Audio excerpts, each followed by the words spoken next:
Hey guys, in this video, I'm going to show you how to fix WeatherNation app not working on Roku. So first of all, you need to make sure you're running the latest version of the app. Press the home button on your Roku remote, and then head over to the WeatherNation app right over here. Once the app is highlighted, press the star button on your Roku remote to open the options menu. Now it's loading the channel information, and then eventually it will pop up with a menu that gives you some options. We're gonna go up and click where it says check for updates to make sure you're running the latest version of the app. Once it's updated, check if it fixes the issue.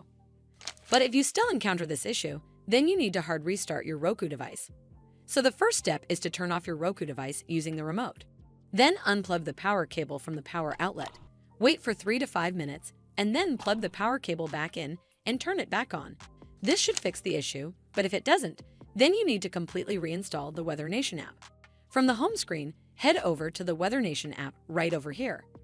Once the app is highlighted, press the star button on your Roku remote, and then click on Remove Channel from the pop-up menu. It's going to ask for confirmation, so click on Remove to uninstall the app from your device.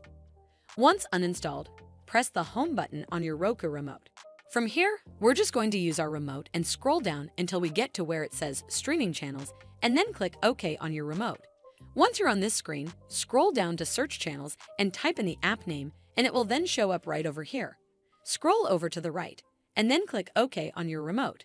Then we're going to click OK on where it says Add Channel to install it back on your device.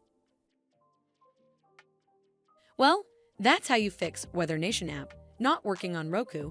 I hope you found this video helpful. And if you did, make sure you give it a thumbs up to see more videos like this, and don't forget to hit that subscribe button. We'll see you in the next one.